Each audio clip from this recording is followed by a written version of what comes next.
Genesis 33. Then Jacob looked up and saw Esau coming with his 400 men. So he divided the children among Leah, Rachel, and his 2 servants. He put the servant wives and their children at the front, Leah and her children next, and Rachel and Joseph last. Then Jacob went on ahead. As he approached his brother, he bowed to the ground 7 times before him. Then Esau ran to meet him and embraced him, threw his arms around his neck and kissed him, and they both wept. Then Esau looked at the women and children and asked, "Who are these people with you?" "These are the children God has graciously given to me, your servant," Jacob replied. Then the servant wives came forward with the children and bowed before him. Next came Leah with her children and then bowed before him. Finally, Joseph and Rachel came forward and bowed before him. "And what were all the flocks and herds I met as I came?" Esau asked. Jacob replied, "They are a gift, my lord, to ensure your friendship." "My brother, I have plenty," Esau answered. "Keep what you have for yourself."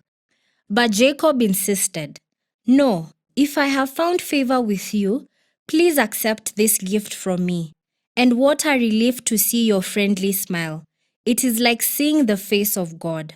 Please take this gift I have brought you, for God has been very gracious to me. I have more than enough."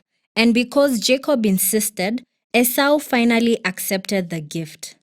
"Well," Esau said, "let's be going. I will lead the way."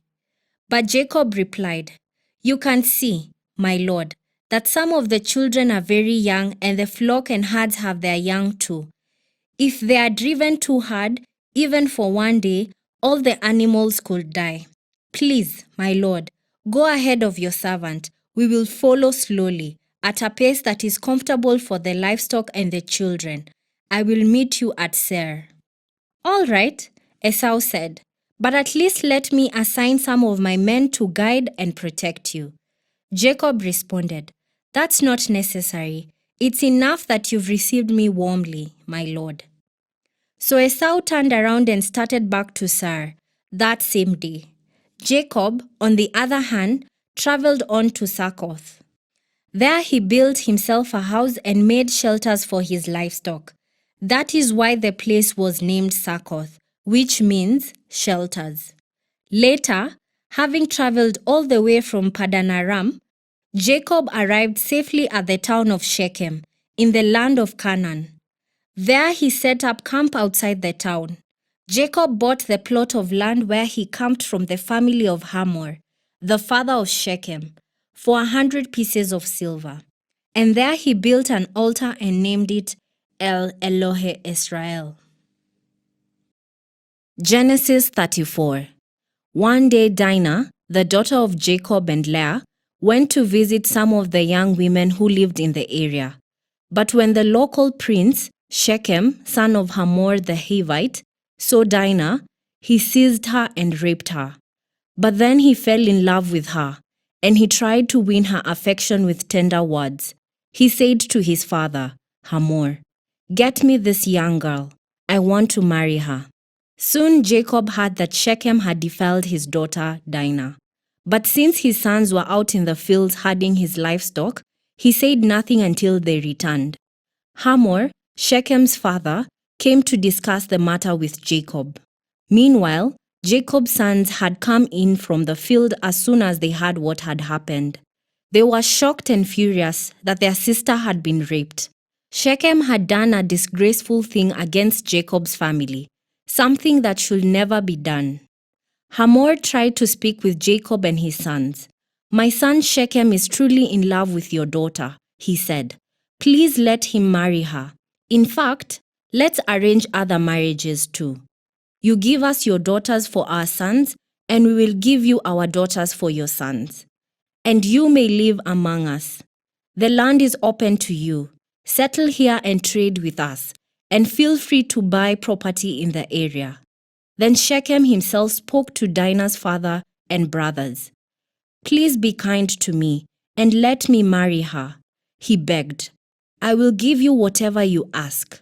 No matter what dowry or gift you demand, I will gladly pay it. Just give me the girl as my wife." But since Shechem had defiled their sister Dinah, Jacob's sons responded deceitfully to Shechem and his father Hamor. They said to them, "We couldn't possibly allow this because you're not circumcised. It would be a disgrace for our sister to marry a man like you. But here is a solution. If every man among you will be circumcised like we are, then we will give you our daughters, and we'll take your daughters for ourselves. We will live among you and become one people. But if you don't agree to be circumcised, we will take her and be on our way." Hamor and his son Shechem agreed to their proposal. Shechem wasted no time in acting on this request, for he wanted Jacob's daughter desperately. Shechem was a highly respected member of his family, and he went with his father, Hamor, to present this proposal to the leaders at the town gate. "These men are our friends," they said. "Let's invite them to live here among us and trade freely.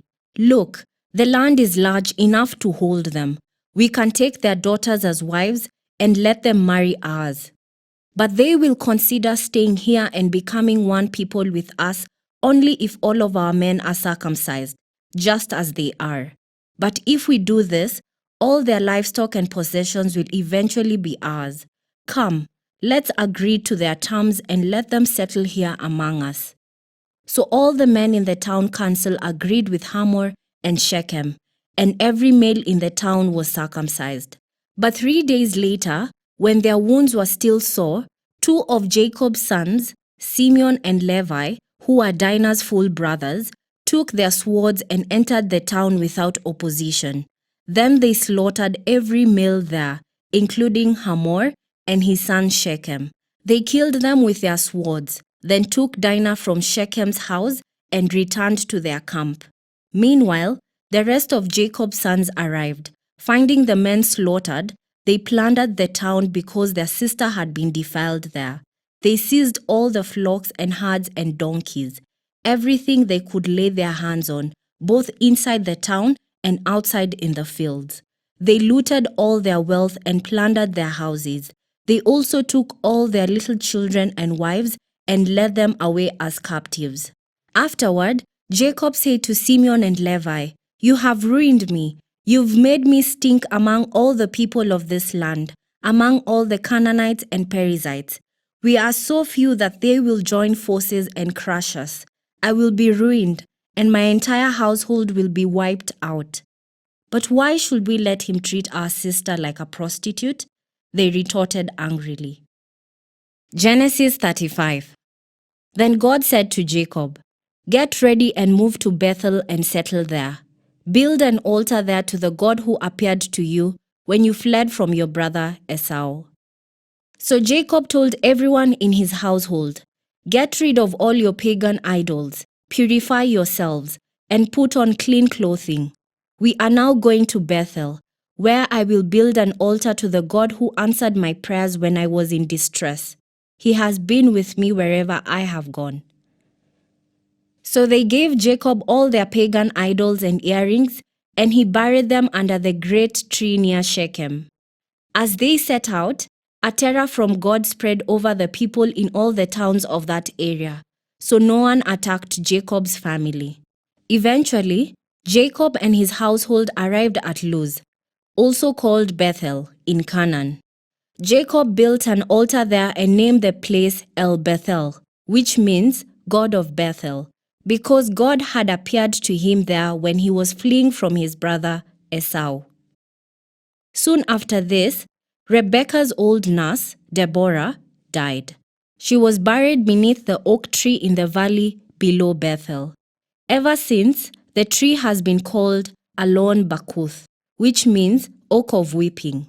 Now that Jacob had returned from Padan Aram, God appeared to him again at Bethel. God blessed him, saying, "Your name is Jacob, because you will not be called Jacob any longer. From now on, your name will be Israel." So God renamed him Israel. Then God said, "I am El Shaddai, God Almighty. Be fruitful and multiply. You will become a great nation, even many nations. Kings will be among your descendants, and I will give you the land I once gave to Abraham and Isaac. Yes, I will give it to you and your descendants after you." Then God went up from the place where he had spoken to Jacob. Jacob set up a stone pillar to mark the place where God had spoken to him. Then he poured wine over it as an offering to God and anointed the pillar with olive oil. And Jacob named the place Bethel, which means house of God, because God had spoken to him there. Leaving Bethel, Jacob and his clan moved on toward Ephrath. But Rachel went into labor while they were still some distance away. Her labor pains were intense. After a very hard delivery, the midwife finally exclaimed, "Don't be afraid, you have another son." Rachel was about to die, but with her last breath, she named the baby Ben-Oni, which means son of my sorrow. The baby's father, however, called him Benjamin, which means son of my right hand. So Rachel died and was buried on the way to Ephrath, that is, Bethlehem. Jacob set up a stone monument over Rachel's grave, and it can be seen there to this day. Then Jacob traveled on and camped beyond Migdal Eder. While he was living there, Reuben had intercourse with Bilhah, his father's concubine, and Jacob soon heard about it. These are the names of the 12 sons of Jacob. The sons of Leah were Reuben, Jacob's oldest son, Simeon, Levi, Judah, Issachar, and Zebulun. The sons of Rachel were Joseph and Benjamin. The sons of Bilhah, Rachel's servant, were Dan and Naphtali. The sons of Zilpah, Leah's servant, were Gad and Asher. These are the names of the sons who were born to Jacob at Padan Aram. So Jacob returned to his father, Isaac, in Mamre, which is near Kiriath Arba, now called Hebron, where Abraham and Isaac had both lived as foreigners. Isaac lived for 180 years. Then he breathed his last and died at a ripe old age, joining his ancestors in death, and his sons, Esau and Jacob, buried him. Genesis 36. This is the account of the descendants of Esau, also known as Edom. Esau married 2 women from Canaan, Ada, the daughter of Elon the Hittite, and Oholibama, the daughter of Anna and granddaughter of Zibeon the Hivite. He also married his cousin Basemath, who was the daughter of Ishmael and the sister of Nebaioth. Ada gave birth to a son named Eliphaz for Esau. Basemath gave birth to a son named Reuel. Oholibama gave birth to sons named Jeush, Jalam, and Korah. All these were sons born to Esau in the land of Canaan. Esau took his wives, his children, and his entire household, along with his livestock and cattle, all the wealth he had acquired in the land of Canaan, and moved away from his brother Jacob. There was not enough land to support them both because of all the livestock and possession they had acquired. So Esau, also known as Edom, settled in the hill country of Seir.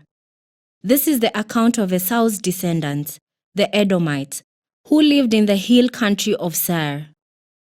These are the names of Esau's sons: Eliphaz, the son of Esau's wife Ada, and Reuel, the son of Esau's wife Basemath.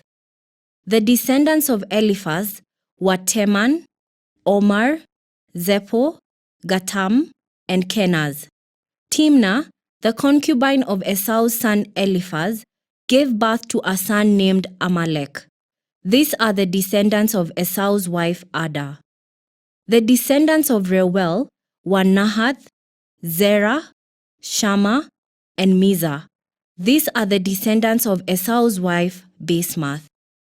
Esau also had sons through Oholibama, the daughter of Anna and granddaughter of Zibeon.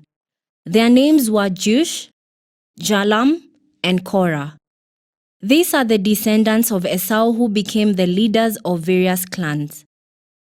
The descendants of Esau's oldest son, Eliphaz, became the leaders of the clans of Teman, Omar, Zepho, Kenaz, Korah, Gatam, and Amalek. These are the clan leaders in the land of Edom who descended from Eliphaz. All these were descendants of Esau's wife, Ada. The descendants of Esau's son, Reuel, became the leaders of the clans of Nahath, Zerah, Shammah, and Mizah. These are the clan leaders in the land of Edom who descended from Reuel. All these were descendants of Esau's wife, Basemath. The descendants of Esau and his wife Oholibamah became the leaders of the clans of Jeush, Jalam, and Korah. These are the clan leaders who descended from Esau's wife Oholibamah, the daughter of Anna. These are the clans descended from Esau, also known as Edom, identified by their clan leaders. These are the names of the tribes that descended from Seir the Horite. They lived in the land of Edom: Lotan, Shobal, Zibeon, Anna, Dishon, Ezer, and Dishan. These were the Horite clan leaders, the descendants of Seir, who lived in the land of Edom. The descendants of Lotan were Hori and Hemam. Lotan's sister was named Timnah. The descendants of Shobal were Alvan, Manahath, Ebal, Shepo, and Onam. The descendants of Zibeon were Aya and Anna. This is the Anna who discovered the hot springs in the wilderness while he was grazing his father's donkeys. The descendants of Anna were his son, Dishon, and his daughter, Oholibamah. The descendants of Dishon were Hemdan, Eshban, Ithran, and Keran. The descendants of Ezer were Bilhan, Zavan, and Akan. The descendants of Dishan were Uz and Aran. So these were the leaders of the Horite clans: Lotan, Shobal, Zibeon, Anna, Dishon, Ezer, and Dishan. The Horite clans are named after their clan leaders who lived in the land of Seir. These are the kings who ruled in the land of Edom before any king ruled over the Israelites. Bela, son of Beor, who ruled in Edom from his city of Dinhabah. When Bela died, Jobab, son of Zerah, from Bozrah, became king in his place. When Jobab died, Husham from the land of the Temanites became king in his place. When Husham died, Hadad, son of Bedad, became king in his place and ruled from the city of Avith. He was the one who defeated the Midianites in the land of Moab. When Hadad died, Samlah, from the city of Masrekah, became king in his place. When Samlah died, Shaul from the city of Rehoboth on the river became king in his place. When Shaul died, Baal-Hanan, son of Akbor, became king in his place. When Baal-Hanan, son of Akbor, died, Hadad became king in his place and ruled from the city of Pau. His wife was Mehetabel, the daughter of Matred, and granddaughter of Me-Zahab. These are the names of the leaders of the clans descended from Esau, who lived in the places named for them: Timnah, Alva, Jetheth, Oholibamah, Ela, Pinon, Kenaz, Teman, Mibzah, Magdiel, and Iram. These are the leaders of the clans of Edom, listed according to their settlements in the land they occupied. They all descended from Esau, the ancestor of the Edomites.